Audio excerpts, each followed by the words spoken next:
একজন আমাকে ফোন করে হেভি একটা গালি টালি দিয়ে বললো যে আমি আপনার দোষ ধরিয়ে দিলাম, কারণ আয়না হচ্ছে মুমিন ভাইয়ের আয়না, এই জন্য আয়নার মতো আমি আপনার দোষটা ধরিয়ে দিলাম বলছে। তা আমি বললাম, ভাই একটা কথা বলি, তাহলে কিছু মনে করেন না। ঠিক আছে বলেন। আমার ওস্তাদ আমাকে শিখিয়েছিলেন ছোটবেলায়, একজন মুমিন আর একজন মুমিনের আয়না ঠিক আছে, কিন্তু আয়না কখনো কথা বলে না, আয়না চুপচাপ নিজের চেহারা দেখিয়ে দেয়। কথা বুঝতে পারছেন?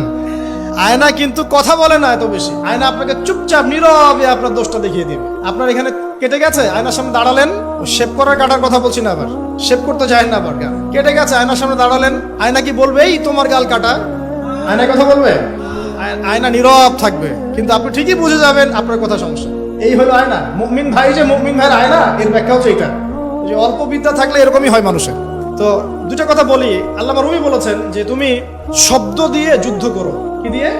শব্দ দিয়ে। বজ্রপাত দিয়ে যুদ্ধ করো না। বজ্রপাত মানে চিৎকার চেঁচামেচি করে না মানুষ, বজ্রপাত দিয়ে যুদ্ধ করো না, কারণ বজ্রপাত দিয়ে কখনো গোলাপ ফুল ফোটে না। তিনি বলছেন তোমরা গাছের মতো হয়ে যাও, পাতাগুলোকে ঝরে পড়তে দাও, চুপচাপ গাছের মতো দাঁড়িয়ে থাকতেন, এত লম্ফজম্ফ না, নিজের দোষগুলোকে আস্তে আস্তে আপনি ঝরিয়ে ফেলে দেন। তিনি বলছেন একটু উঁচু লেভেলের কথাগুলো আর কি। তিনি বলছেন যে ইসলামিক ফিলোসফার ছিলেন তিনি একজন। তিনি বলছেন যে তুমি অন্যকে আলো দিতে চাও, তাহলে তোমার নিজেকে আগে পুড়ে ছাই হতে হবে। কারণ কি? কারণ মোমবাতি যখন অন্য কাউকে আলো দেয়, তার আগে নিজে সে পুড়ে ক্ষয় হয়ে যায়। কত গভীর কথা না? আপনি মানুষের কল্যাণ করতে চান, আগে নিজেকে ত্যাগ স্বীকার করা শিখতে হবে, স্ট্রাইভ করা শিখতে হবে। আল্লাহ পাক তৌফিক দান করুন। 5 নম্বর যেটা ছিল কি, হ্যাঁ, আমাদের যতটুকু প্রতিভা আছে, এই প্রতিভাটাকে দিয়ে ইসলামের খেদমতে কিছু না কিছু করতে হবে। কিচ্ছু পারেন না, একটা এতিমখানা করেন, বিধবা নারীদের জন্য কিছু করেন, একটা বৃদ্ধাশ্রম করেন, একটা মসজিদ করেন, একটা মাদ্রাসা করেন, একটা সামাজিক সংগঠন করেন, মানবতামূলক কাজ, সেবামূলক কাজ হবে, সোশ্যাল কাজ করেন। যা পারেন ভাই, দিনের জন্য কল্যাণ করা হয় সেটাই করেন ইনশাআল্লাহ। এবং উম্মার মাঝে বিভক্তি সৃষ্টি করতে যাবেন না, সবাইকে ঐক্যবদ্ধ করার চেষ্টা করেন।